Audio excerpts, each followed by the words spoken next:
Oi irmãos, tudo bem? Bem-vindos a mais um vídeo aqui do canal, mais um vídeo de estudo da Palavra de Deus.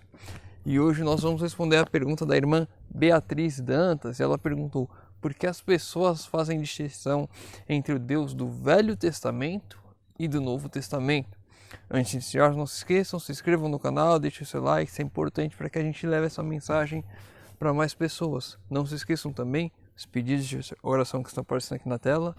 Vamos orar juntos pelos nossos irmãos. E não se esqueçam, nos comentários sempre os irmãos deixam os pedidos de oração.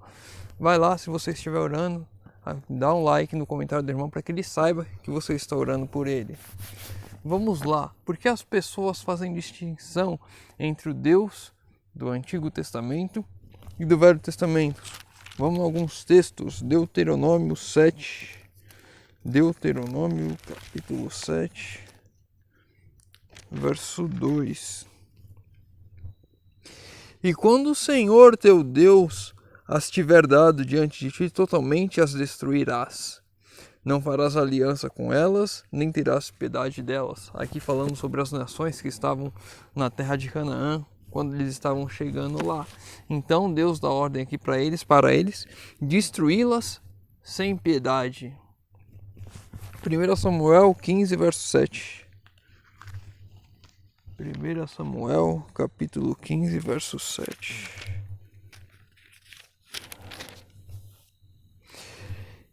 Então, é isso? Verso 3. 1 Samuel 15, verso 3. Vai agora e fere a Amaleque, e destrói totalmente tudo o que tiver. Não lhe poupes.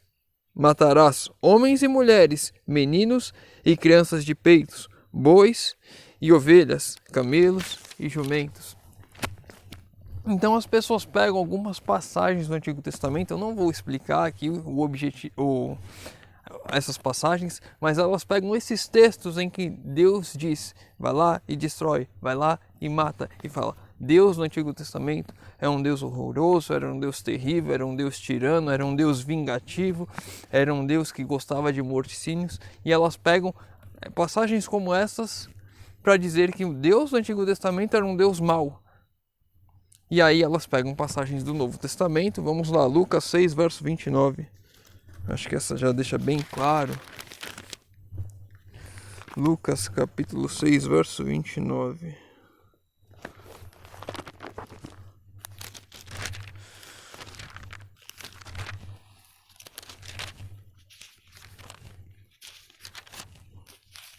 Lucas 6, 29. Ao que te ferir numa face, oferece-lhe também a outra. Ao que tirar a tua capa, deixe que leve também a túnica. Aí elas pegam essas passagens do Novo Testamento e falam: olha, lá Deus era um Deus maldoso, Deus era um Deus mau, e aqui Deus é um Deus bonzinho, um Deus que fala para você virar a face. Então, rápido aqui, voltando. No Antigo Testamento era um Deus mau por causa dessas passagens em que Deus manda matar.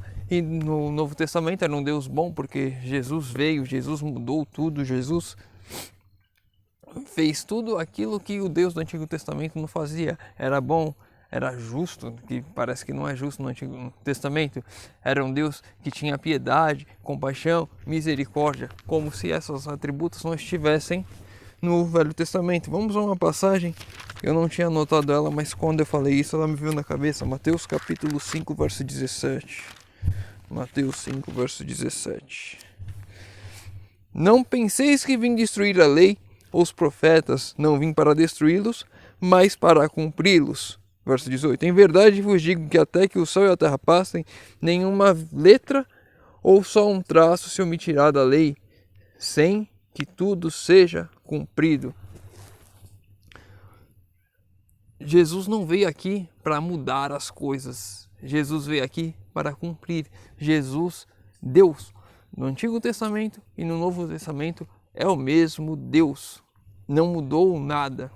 Mas por causa de algumas passagens as pessoas dizem que o Deus do Antigo Testamento é mau e o do Novo Testamento é bom. Mas vamos ver a bondade de Deus também no Antigo Testamento. Gênesis 22. Gênesis 22, verso 10 ao verso 12. Gênesis 22, verso 10 ao 12. E estendendo a mão, pegou o cutelo para imolá-lo. O anjo do Senhor, porém, lhe abradou desde o céu e disse: Abrão, Abrão. Respondeu ele: Eis-me aqui. Então disse o anjo: Não estenda a tua mão sobre o rapaz, e não lhe faças nada. Agora sei que temes a Deus, pois não me negastes o teu filho, o teu único filho. Aqui Abraão foi chamado por Deus para ir até o Monte Moriá e levar Isaque, seu filho, o único filho, em sacrifício a Deus. Então, quando Abraão foi lá, preparou o altar com Isaque, amarrou Isaque, quando ele estendeu o cutelo e ia descer para matar, o anjo vem e impede Abraão de fazer isso. Esse mesmo Deus que impediu Abraão de fazer isso, de impedir de o cutelo descer, do filho dele ser morto ali por ele, foi o mesmo Deus que enviou Jesus e que na cruz deu Jesus, o seu filho, seu único filho, para me salvar e te salvar. O mesmo Deus. Vamos ao outro texto. Gênesis 6, verso 8. E depois nós vamos ler o verso 3. Gênesis 6, verso 8, depois o verso 3. Noé, porém, achou graça aos olhos do Senhor. Nós somos salvos pela graça. A graça é Jesus. Noé achou graça. A graça também está contida no Antigo Testamento. Noé era uma pessoa diferenciada na época em que ele vivia. Verso 3. Então disse o Senhor: Não permanecerá meu espírito para sempre com o homem, pois este é mortal. Os seus dias serão 120 anos. A partir daquele momento que Deus chama Noé para fazer a obra, ele dá 120 anos de pregação, 120 anos para Noé fazer a arca, 120 anos para que o povo se arrependesse, mudasse a sua conduta. Vamos ler no Espírito de Profecia, Patriarcas e Profetas, capítulo 6.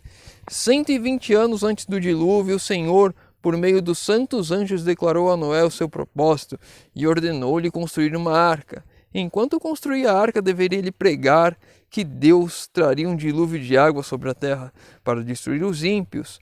Os que crescem na mensagem e se preparassem para aquele acontecimento pelo arrependimento e reforma de vida, encontrariam perdão e seriam salvos. Então aqui, o mesmo Deus do Antigo Testamento, que as pessoas chamam de mal, estava buscando salvar as pessoas antes do dilúvio.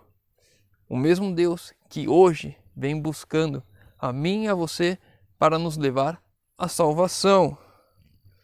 Continuando o texto. E agora o servo de Deus, a arca tinha sido construída, já tinham se passado 120 anos. E agora o servo de Deus fez o seu último e solene apelo ao povo, com um desejo angustioso que as palavras não podem exprimir. Solicitou que buscassem refúgio enquanto ainda se poderia achar. De novo rejeitaram suas palavras e levantaram a voz em zombaria e escárnio. As pessoas que ouviram ali a mensagem de Noé por 120 anos, agora no último apelo que ele fazia àquele povo, onde as palavras não poderiam exprimir a angústia dele, ou seja, era uma pessoa angustiada, temerosa, com medo pelo que aquelas pessoas estariam a vir a sofrer. Faz um apelo a elas para se renderem a Deus, se voltarem a Deus, se arrependerem, entrarem na arca com ele. Aquelas pessoas fazem o quê? Levantam a voz em zombaria e escárnio. E não é o mesmo que nós passamos isso hoje em dia, nos nossos tempos, as pessoas zombando, os cristãos zombando, porque você abre mão de um emprego, porque você abre mão de comer alguma coisa que é gostosa, saborosa, porque Deus pediu assim para que você não fizesse, porque você cuida da sua saúde. Enfim, tantas coisas que fazemos para a honra e glória de Deus, buscando fazer a vontade de Deus, e as pessoas zombando. Mesmo Deus que fazia e agia para salvar pessoas lá, antes do dilúvio, assim que Adão pecou, é o mesmo Deus de hoje, depois que Cristo veio, depois que Cristo morreu. Mas as pessoas não conseguem enxergar isso, porque elas têm medo de olhar lá para trás e ver que há uma lei a seguirmos, que há mandamentos, que tem coisas que Deus nos pede, sim, não para sermos salvos, mas uma demonstração da nossa fidelidade, de que de fato acreditamos e nos entregamos, de fato mostrando ali onde estão os erros que devemos nos arrepender, porque sem lei não há erro, não há pecado. Então tem uma lei ali que as pessoas querem ignorar e por isso elas olham e falam: o Deus do Antigo Testamento é mau, aquilo ali passou, mudou.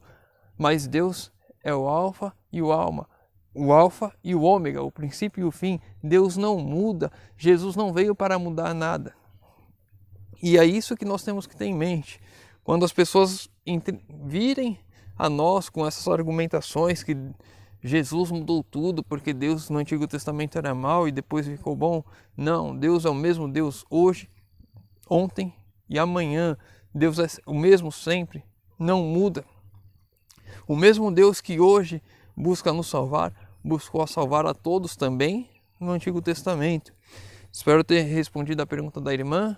Se ficou com alguma dúvida, deixa nos comentários. Se tem alguma outra dúvida qualquer da Bíblia, deixa nos comentários também. Os pedidos de oração nos comentários. Estarei lendo, respondendo e orando por todos. Convido os irmãos que puderem fechar os olhos para falarmos com Deus. Senhor Deus, Pai amado, obrigado, Senhor, porque mais uma vez temos a oportunidade de abrir a Tua Palavra e de estudar, Senhor. Pai querido, te pedimos que o Senhor, por favor, venha a nos orientar, a entendermos na história, na Tua Palavra, que o Senhor não muda, que desde o princípio o Senhor busca a nossa salvação. Te pedimos isso em nome de Jesus. Amém. Meu irmão, fica com Deus e que Deus te abençoe.